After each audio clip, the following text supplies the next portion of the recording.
Hello everyone, welcome to Lunch Break. I'm Tanya Rivero. Christie's auction house is about to launch an important sale of contemporary art that will include Bacons, Rothkos, and Warhols, to name just a few. Here to give us the highlights of the two-evening sale, which is expected to bring in around $500 million, is Brett Gorvy, Chairman and International Head of Post-War and Contemporary Art at Christie's.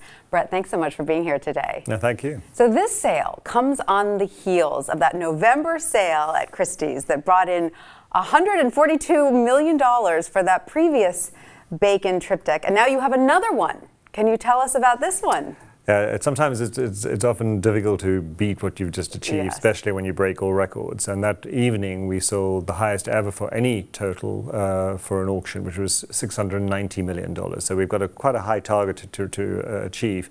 But we've been able to bring together a wonderful range of material, amazing Bacon triptych. This time it's a portrait of his partner, John Edwards, and it's one of the last great paintings. The sister painting is in the MoMA, Museum of Modern Art here in New York, and the Tate has another painting from the same period. And how much is this expected to go It's the estimate is conservative at $75 to $95 million. A bargain compared to the previous one. Exactly, exactly. And you also have Andy Warhol's Race Riots, a silk screen. That's very important. You also have a Rothko and a Basquiat, which have never before been on the market.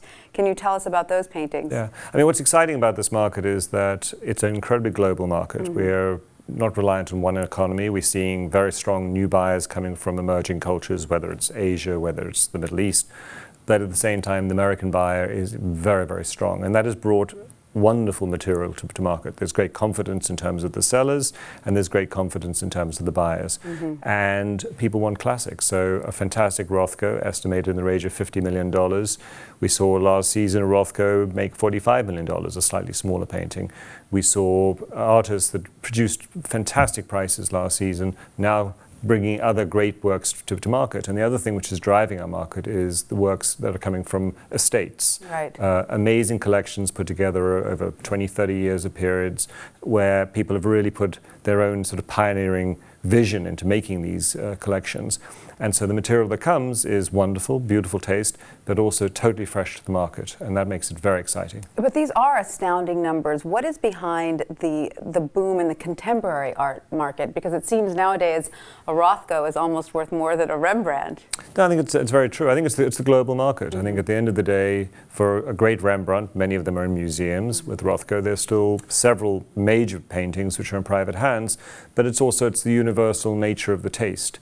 When you have a great Rothko as the one we're now selling, you'll see all the titans of their own industries, of their own world, coming to fight in that period of time. And we're open this weekend. Christie's is around the corner on Rockefeller Plaza, and to see a museum quality show, but then to see the crowds. If you actually look at who's actually coming to look at the art, you'll see every nationality present, because this is really gladiator sport at the highest level. Absolutely. And you are really reliant on so many different types of buyers. It's fascinating. Like you said, it is such a global market now and such astounding sums.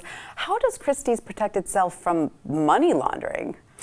We are very, very careful. I mean, in fact, one of the great things that has happened from a seller's point of view in the last few years is just those very, very tight controls that we have working with our financial institution, working with our banks, that ultimately every bidder is very, very much controlled, understood, profiled, and vetted carefully. Very much vetted, Right. and especially if we're expecting someone to spend $142 million on a Bacon. Absolutely. It's Oh, important. fabulous. Well, it's a very exciting sale. Congratulations for putting all of this together. Thank you so much for coming in to talking with us today. My pleasure.